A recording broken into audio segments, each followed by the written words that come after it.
안녕하십니까, 요호남입니다. 잘 지내고 계시죠? 오늘은 2월 16일 연휴의 정중앙에 위치한 날입니다. 설 연휴를 맞이해서 무슨 이야기를 할까 고민을 좀 해보다가 오늘은 가방 이야기를 한번 해보려고 마음을 먹었습니다.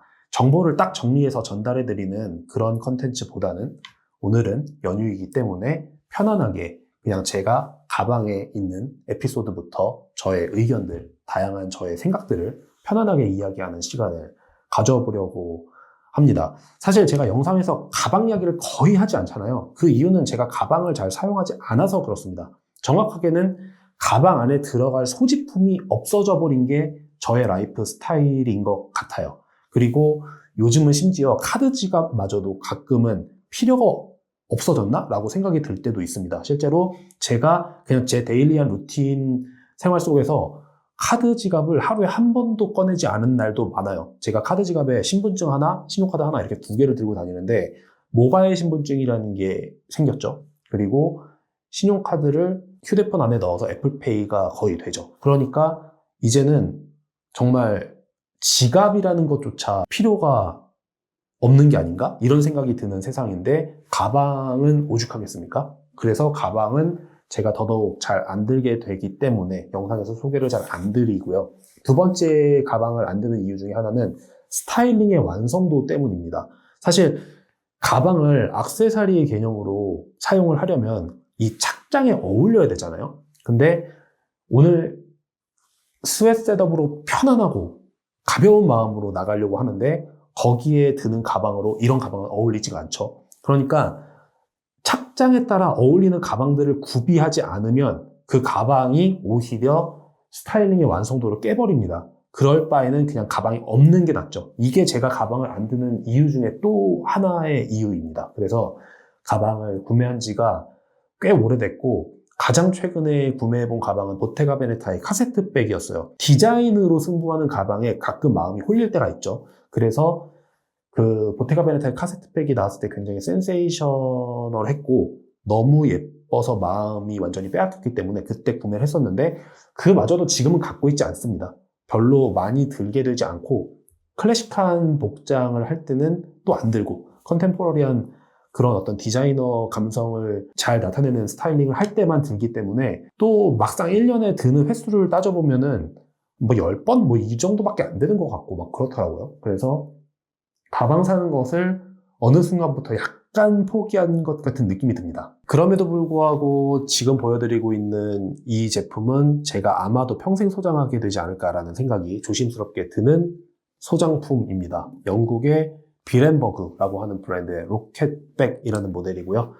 구매한 지는 15, 16년 정도 된 것 같습니다. 한 2010년도를 전후로 구매했었던 기억이 나요. 그 당시에 이 브랜드를 스타럭스라는 회사에서 수입 유통했었거든요. 제 친구가 스타럭스에 다녔었습니다. 그래서 제가 이 브랜드를 알게 되고 구입도 하게 되고 그랬었던 걸로 기억이 나요. 그 스타럭스는 지금 요시다 포터 아시죠? 그 포터 가방을 수입 유통 전개하고 있는 회사입니다. F&B도 하고 있고 대표적으로는 커피빈을 우리나라에 안착시킨 그런 유통사라고 보시면 될 것 같아요. 이 유통사의 사장님이 영국 클래식 문화에 굉장히 조예가 깊으신 걸로 제가 알고 있습니다. 제 친구가 회사를 다닐 때 우리 대표님은 영국 클래식에 관심이 되게 많아 이런 얘기를 저한테 해줬었던 기억이 나요.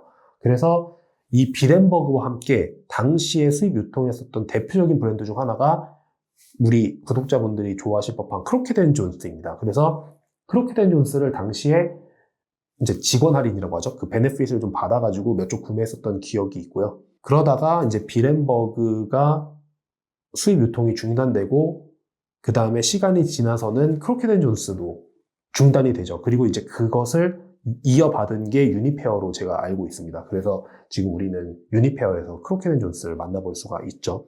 생각해보면 제가 이 구매를 2010년에 이 가방을 구입했다고 말씀을 드렸잖아요. 2010년에 크로켓 앤 존스나 비렌버그를 구입할 우리나라의 클래식을 즐기는 남자들이 몇이나 있었을까 이런 생각이 들기도 합니다.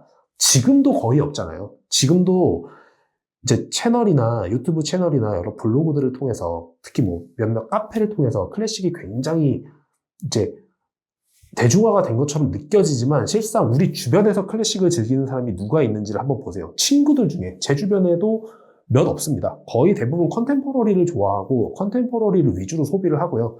클래식을 좋아하시는 분들이 별로 없는 게 현실이죠. 그래서 되게 매니아의 영역이라고 봅니다. 그래서 2010년 당시를 되돌아보면 고급 클래식 수트와 그에 어울릴 법한 이런 것들, 구두 이런 것들을 취급하는 숍은 란스미어가 거의 유일하지 않았나라는 생각이 들고요. 몇몇 물론 작은 샵들이 있었지만 알려지지 않은 그런 작은 샵들도 많았겠지만 대형 유통사들 중에서는 란스미어가 유일하지 않았나 이런 생각이 들고 그런 와중에 당연히 이런 클래식 문화를 전파하고 많은 소비자들한테 판매하는 게 어려웠을 거라는 생각이 듭니다. 그냥 갑자기 그때 옛날 생각이 나네요. 아무튼 이제 이 비렌버그 이야기를 이어서 해보겠습니다. 비렌버그는 1961년생으로 영국 사람이고 노샘턴에서 유년기를 보냈다고 합니다. 노샘턴에서 유년기를 보낸 사람이 브랜드를 만들었다라고 한다면 당연히 가죽에 관련된 것을 만들었을 거라는 짐작을 할 수가 있습니다. 노샘턴은 영국 구두 브랜드들의 성지니까요. 1984년에 자신의 첫 스튜디오를 런던에 엽니다. 단순한 가방 제작을 넘어서 건축, 가구, 인테리어의 영역으로 가죽의 가능성을 확장시킨 선구자로 영국에서 현재 평가받고 있습니다. 이 비렌버그의 여러 가지 작업물들이 있는데 개인적으로 가장 멋지다고 생각하는 것은 영국 왕립예술원 벤자민 웨스트 강연장의 좌석입니다. 2018년도에 완성이 됐는데요. 음향 때문에 가죽에 구멍을 내는 특수 천공 공법을 이용해서 약 280여 개의 좌석을 만든 그 작업물이 있습니다. 이 작업물 보시면 감탄사가 절로 나옵니다.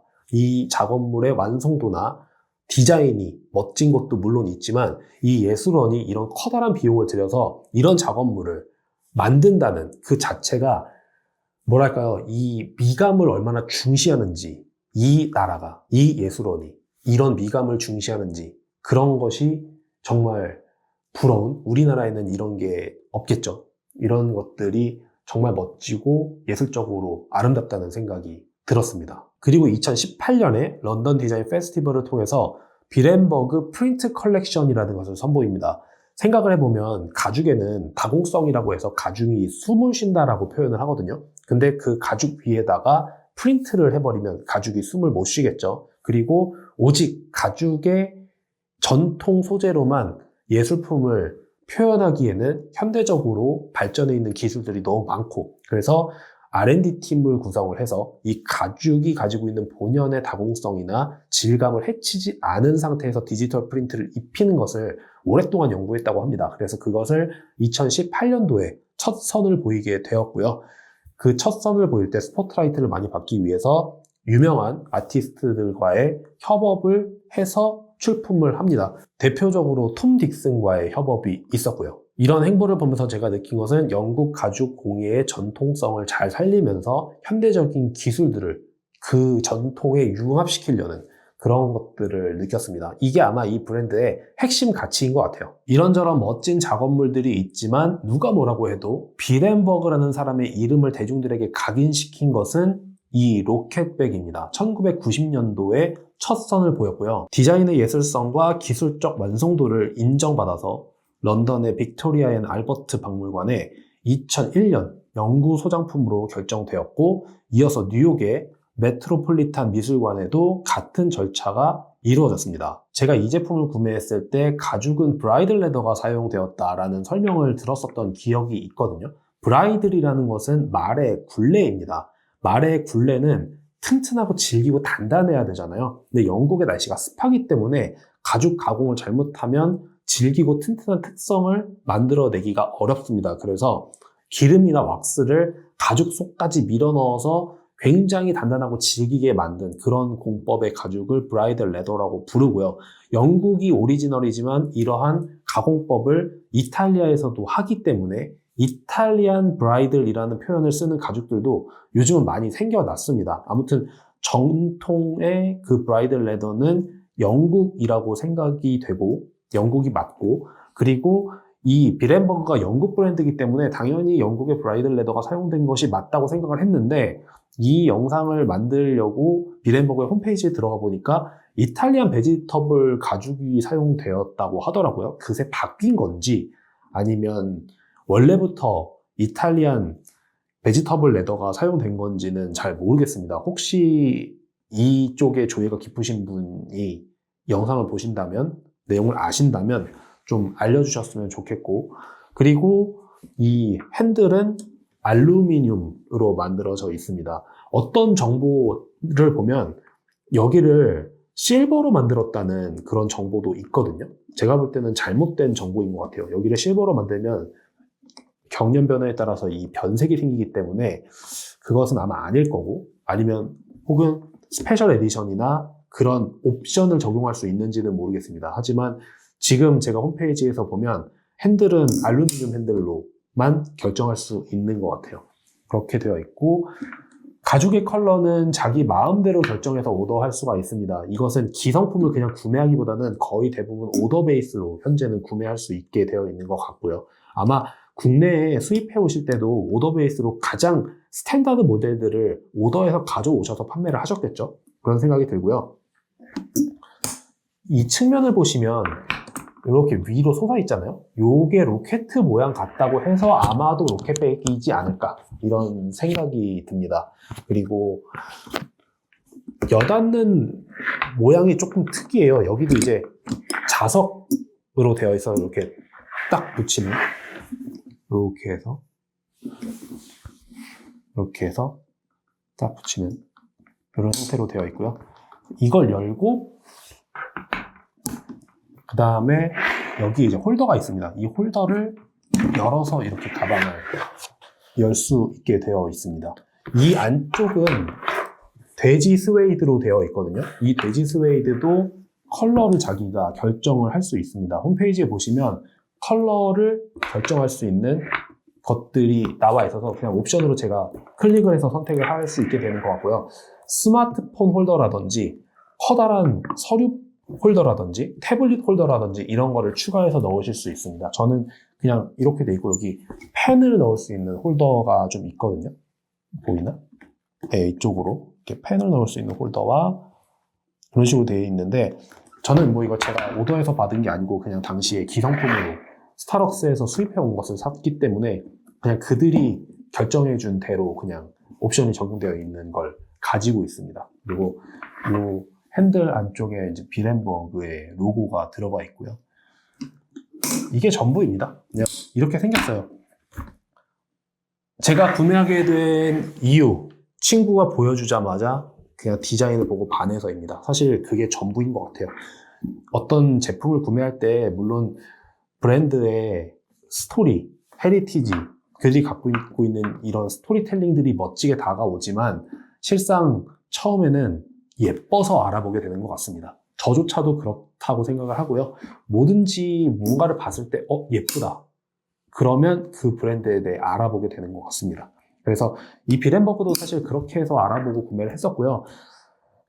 일본에서는 이 당시에 이게 PPL에 몇 번 나왔더라고요. 그래서 그 자료를 아직도 제가 PC에 갖고 있습니다. 그래서 그거 띄워드릴 거고, 왕진 가방 같죠?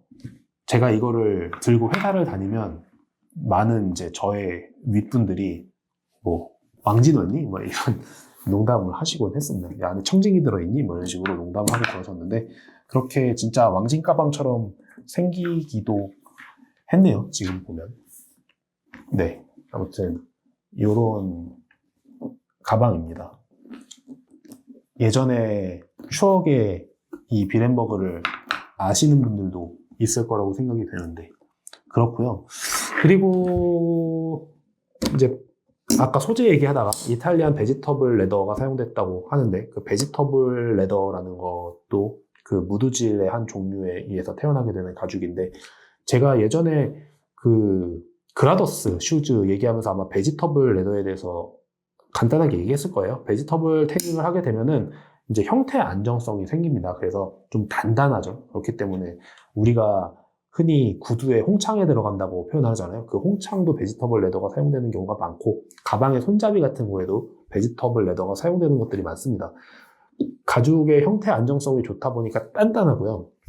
그 단단하고 질긴 것들이 시간이 지나면서 멋들어지게 경련 변화가 일어난다는 특징이 있습니다. 그게 이제 베지터블 레더의 특징이라고 보시면 될 것 같고요. 그래서 지금 공식 홈페이지를 보시면은 베지터블 레더가 사용되었다는 얘기가 나오는 걸 보면 그게 맞는 정보인 것 같고, 여기는 알루미늄 핸들 소재가 적용된 게 맞는 것 같고, 그리고 나머지는 이제 디자인입니다. 그리고 공식 홈페이지를 보니까 가격이 2,500파운드인가? 뭐 아무튼 제가 그러니까 몇 파운드인지 정확하게 기억이 안 나는데, 하나로 환산해 보면 그냥 VAT 포함 550만 원으로 형성이 되어 있는 것 같은데 이게 맞나 싶어요. 가격이 많이 이제 저는 16년 전 정도 가격으로 이제 머릿속에 가격을 알고 있다 보니까 와, 이게 그렇게 비쌌나 싶기도 하고, 제가 이걸 아마 샀을 때 이 정가가 190만 원인가 그랬었던 것 같거든요. 근데 550부터 스타트로 되어 있습니다. 가죽의 사양이나 이제 안감의 사양, 그런 것들에 따라 가격이 조금씩 더 올라가는 것 같은데, 어쨌든 미니멈 550만 원으로 형성이 되어 있는 것 같아요. 근데 아까 제가 말씀드린 것처럼 제가 평생 소장한다라는 말을 되게 조심스럽게 하잖아요. 엄청 큰 금액을 들여서 뭔가를 사더라도 그게 실상 평생 쓸 수 있을까라는 의구심을 한번 던져보면 아니라고 결론 날 때가 되게 많습니다. 근데 이거는 제가 2010년에 구매한 후로 16년이 흘렀는데도 아직까지도 제 옷장의 한 켠에 딱 자리 잡고 있는 걸로 봐서, 그리고 유행이라는 게 정말 없게 생겼잖아요. 그런 면에서 봤을 때 이런 나와 함께 나이 들어갈 멋진 제품을 하나 구매를 해서 그것만을 오랫동안 사용해 보겠다라는 마음이 드신다면 한 번쯤 주문해 보심을 망설여 보는 것도, 생각해 보시는 것도, 고심해 보시는 것도 괜찮을 것 같다는 생각이 들고요. 이 제품의 단점, 이 홀더 있죠. 이 홀더가 이쪽으로 닫고 이쪽으로 이렇게 닫게 되어 있잖아요. 이렇게 하면 떨어집니다, 이 홀더가. 그러면 잘못하면 잃어버릴 수도 있겠죠. 이거 잃어버리면 정말 난감할 것 같습니다. 그런 생각을 해본 적이 있어요. 그럼 이제 닫지도 못합니다. 한쪽밖에 못 닫게 되는 그런 불상사가 생기게 되니까 이 홀더를 잘 채워서 잘 보관을 하셔야 된다는 그런 단점이 있고, 또 하나의 단점, 이 알루미늄 핸들이 그렇게 좋지만은 않은 것 같습니다. 제가 디자이너라면 이 알루미늄 홀더 이쪽으로 가죽을 대지 않았을까라는 생각이 들어요. 이게 겨울에 잡을 수가 없습니다. 장갑이 없으면 잡을 수가 없어요. 그래서 제가 이 가방을 사면서 가죽 장갑을 같이 샀었던 기억이 있습니다. 그것도 이제 영국 브랜드로 그때 그냥 맞춰봐야지 하면서 덴츠의 가죽 장갑을 처음으로 제가 사게 됐는데, 이 가방 때문에 사게 됐어요. 이거를 겨울에 잡을 수가 없습니다. 너무 차갑기 때문에. 그래서 이 핸들의 소재가 디자인적으로 아름답긴 하지만 이게 장점일까? 실용성을 어느 정도 생각해 준다면 이거의 소재를 다른 걸로 할 수 있지도 않았을까라는 생각이 들긴 해요. 그리고 무겁거든요. 그래서 여러 가지 단점이 있는데 굳이 이걸로 한 이유는 이런 어떤 이 사람이 생각하는 어떤 미학이 있겠죠. 균형미가. 그래서 이렇게 형성되는 그냥 이런 디자인을 채택하지 않았나, 그런 생각이 듭니다. 아무튼 그런 단점을 차치하고라도 디자인적으로 너무 훌륭하고 밸런스가 좋고 소재가 너무 좋고 그렇기 때문에 뭐 전혀 방출하고 싶은 생각이 들었던 적이 없는 그런 가방입니다. 자, 여기까지입니다. 너무 주절주절 두서없이 떠든 것 같아요. 설 연휴를 맞이해서 무슨 주제로 영상을 만들어 볼까 하다가 가방 이야기를 한번 해볼까 싶었고, 그 중에서도 제가 소장하고 있는 가방 이야기를 저의 에피소드와 함께 말씀드리면 괜찮지 않을까라는 생각이 들어서 이번 영상을 만들게 됐습니다. 새해 복 많이 받으시고요. 가방을 평생 동안 사용할 가방을, 퀄리티 좋은 가방을 하나 드리고 싶다라는 분들에게 도움이 되는 영상이었으면 좋겠습니다. 그러면 저는 다음번에 다른 주제를 가지고 다시 찾아뵙겠습니다.